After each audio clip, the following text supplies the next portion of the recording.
toy Lamborghini in. You don't blow up any Lamborghini for any reason. Fuck that.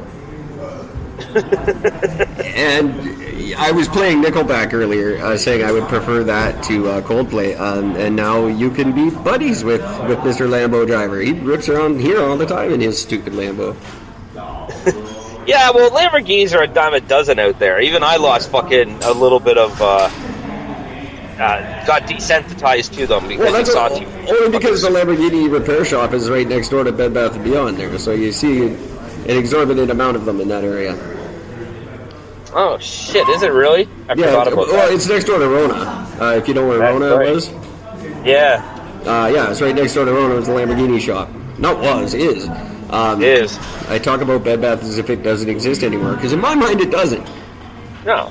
Any company that fucking does what they did, they don't exist anymore. But I wish nothing but good things to anyone who works for them and listens to our show.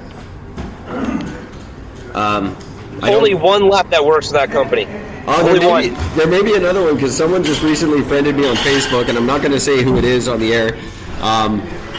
But his name is stupid, and it sounds like a letter of the alphabet, but it's spelled different. It's like a thing you wear around your neck, but it's not pronounced that way. Or the upper part of your leg, but also not pronounced that way. Oh, right. Gotcha. Okay. Gotcha. There's no other ways I can describe this tiny man. He just friended me on Facebook again for, I don't know why, but I hope he's listening to the show. Welcome, Mr. Nameless T.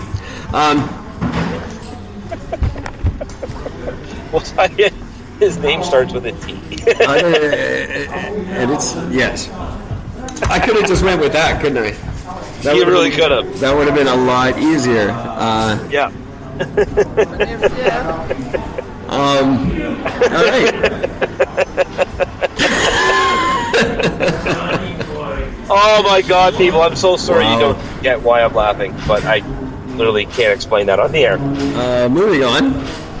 Sorry, something else that I thought was really, really funny, and goes into my intro, and I should have done it closer to that, but I forgot, and we got carried away. There was a post today on the Twitter, because there was a big golden cross on an altar in Notre Dame. Yep. That after all the destruction and all the smoke had cleared, this big golden cross was still standing on the altar. And someone had tweeted, "If this doesn't make you believe in God, nothing will." And I thought, yeah, you're absolutely right. Nothing will. The average wood fire burns at about 600 degrees, and the melting point of gold is 1,690 degrees. So it's not real miraculous that the gold's still standing there, moron. It's nothing God-like it's got nothing to do with science. It's about God. Yeah, well, God made the fire cooler than what the thing would get destroyed at then. Think about the ego of God, first of all, for that, by the way. What magic powers God must have. He won't put the fire out, but he'll let the rest of it burn. But no. I'll leave the cross. Right? Power of fucking God. Any way you look at it, it's a bad idea for God to exist in this scenario. Because if it is a sign of God's existence, then they must be really kicking themselves, because he just burned down the biggest monument you have. Doesn't that prove something? It kind of does. Or it just proves he's kind of an asshole. Either way, it's not a good thing. And it definitely proves that fucking old rich white guys, really know how to fucking help with their money fucking things, don't they, though? Yeah, it certainly does. Well, hey, we've got countless examples of that. The rich helping the rich, and the rest of us bitching about it. And good on you, because if you guys are right, you're all fucked anyway. So, yes. If that was the title of last night's episode, by the way, Gord, because you never look, was "What if we're wrong? Well, then we're all going to hell." So. Actually, fuck you. I did see that, because I actually get the every time when you post it, I get the notification, and I also through speaker, when it works, anyways, I actually get the download automatically get it downloaded on my phone. Oh, that's kind of cool. I'm sorry, I take everything back. It's okay. It doesn't happen very often that you get to do that with me. So. Yeah. There. I wish you could hear the sound effects. That sucks. I don't know why you could hear them last night and not today. I didn't hear them last night. Oh, I think you did. No, I only heard fucking one last night. That was because I don't even know why. I think you actually played it through your speaker or something like that. Yeah, probably when I switch this to this, then you probably hear them.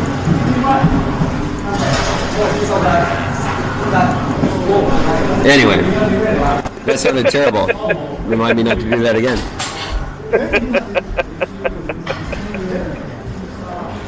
Did you hear that? Oh, no. Okay, good. Awesome. So, yeah, church people are stupid. What else did I want to talk about tonight? I don't know, but speaking of church or Jesus and church and shit, I was listening to my CBC Talk Fucking Radio tonight, or CBS Talk Radio, what the fuck it is, and they had this discussion about they're talking about the Bible and about how this woman was being going to be stoned to death for adultery, and there's not a whole lot known about the woman, and how they tarred her, they shaved her head to make her look less human, so that people will stone them a lot easier without the conscience of knowing they're fucking stoning an actual woman. Yeah, I think if you're going to that party, you're in full tilt. If you show up that day, it doesn't matter. You're killing somebody with a rock. But anyway. Yeah. But it was all about, because that was the one where Jesus went and stood in front of her and said, like he went up and he said something, he made some like tiny little speech, and he bent down and he wrote something in the sand, which nobody knows what he wrote.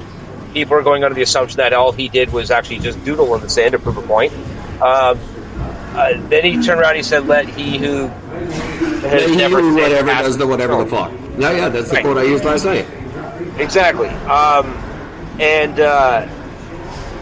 It was funny because the whole point of this was there was this part of this documentary thing that somebody had recorded, and then they kept playing a clip, and then they're analyzing the clip of the text of the quote from the Bible.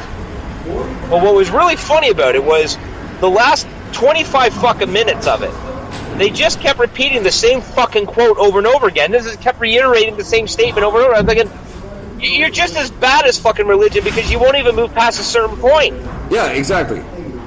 You made your statement. I've heard the fucking words. I understand what the fuck he was trying to say with it, and everybody understands it. You don't need to beat a dead fucking horse with this thing anymore, man. We get it. Well, that's why you fucked up in life. Yes, I have. Then don't throw a fucking stone. I get it. That's why the argument can't be won, though, because they both just get so stupid and redundant about it. It's like the flat earthers and the globies. They both just make retarded points and call down the other ones. None of them actually go to credible science to prove their side, and that's why it just perpetuates the damn fight. I think people just genuinely like the argument. If one side wins, then what the hell are they going to do with their lives?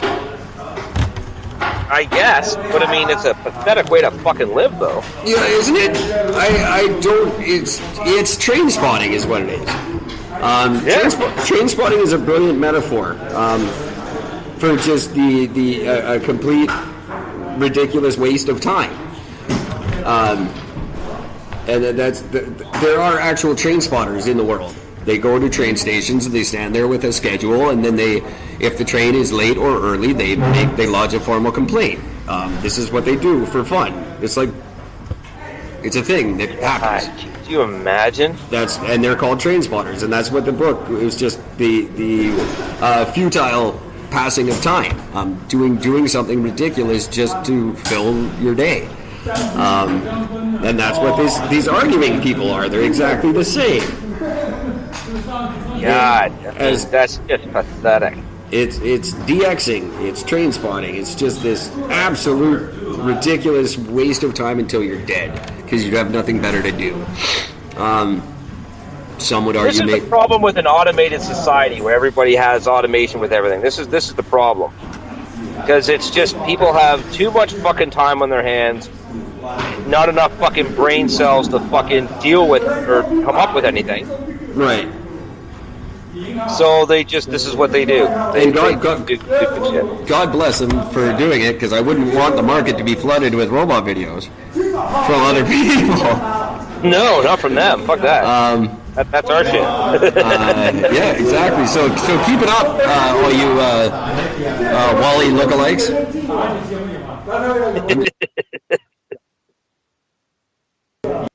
Are they yelling at you? No, they're just yelling. Oh, okay. They get very emotional about this game that they play. Well, maybe they shouldn't. Well, 3 more days and we'll be podcasting from a airtight studio in southeast Vancouver. So we'll never have these distractions again. Oh my god, what are we going to do with ourselves when that happens? My god, it's going to be insane. I have no idea what we're going to do when we're set up in a place where we can record like this over Skype or however we want all the time with no interruptions, no sound problems, and nothing ever has to change. I think we're going to get bored. Yeah, probably. And the show's going to sound too good, and people are going to actually hear what we're saying and not like us anymore. Realizing what they've been listening to this whole time, going, this is it? This is what we've been listening to? Oh my god. That would be really, really fun if we got to start all over again. Speaking of which, ladies and gentlemen, I know I'm a week behind. I announced Just Another Day would start last weekend. It is actually this weekend. I will have the first episode of Just Another Day up and running, so you guys have something else to not listen to starting next week. That show's proving to be a little more challenging than I had hoped, but still, I think it's a great idea and worth pursuing, but it's a little more difficult than I had planned, just like everything always is. Also, listen for me on April the 24th for the philosophy podcast that I am doing, that I really got to remember the name of that show. It might come in handy. It might come in handy. And if you have any cross-promotional ideas you would like to do, send them to Eric at ericandgord.com. And again, open call to anyone who wants to be a guest on the show. I was talking today about how cool our guests, our 2 guests this year have been, how much fun it was to have them on the show, and they're just ordinary, regular people, and that's what I want. They're so much cooler and more interesting than celebrities. So Eric at ericandgord.com, send me an email, tell me you want to be on the show. And that's simple. Literally all you have to do is say you want to be on and when, and we'll get you on then. And do it. I think it'd be fun. I got a guy coming on. Hopefully, ideally, he's going to do both shows for me next week. So, really interesting guy named Brandon. He might not want you to know that. Really interesting guy of no name.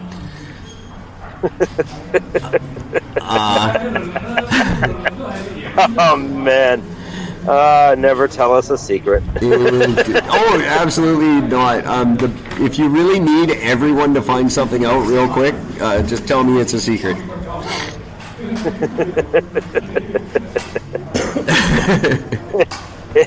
It's funny because it's true.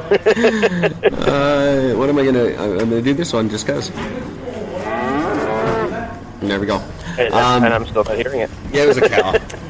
Okay. So I talked about Toronto, I talked about the church, something that doesn't affect you in any way whatsoever, but does affect my big province. Booze on ferries this year. Why, they're allowing it? They are allowing booze on ferries this year for the first time. They're testing it, so it'll obviously be only on certain runs and stuff. And of course, Mad is mad about it. Yeah, because I mean, having somebody else drive you somewhere is such a bad idea. Well, no, the thing is, you're driving on and off of a ferry, so if in the meantime you're getting obliterated on that ferry, it's a bad form to be driving off of it. Sure. I kind of see their side on this. Now, on one hand, the province needs money desperately because all our money laundering scams are being shut down. And that was such a huge source of revenue that we got to go search it elsewhere, right? The province made huge money off all that. And the fact that they finally got called out on it really sucks for us. So we have to find revenue streams, and booze is always a good way to turn. Yeah, the Doug Ford's been making his whole fucking campaign about that shit. So. Right? It really is a lucrative thing. I don't know how you mitigate drunk driving off of a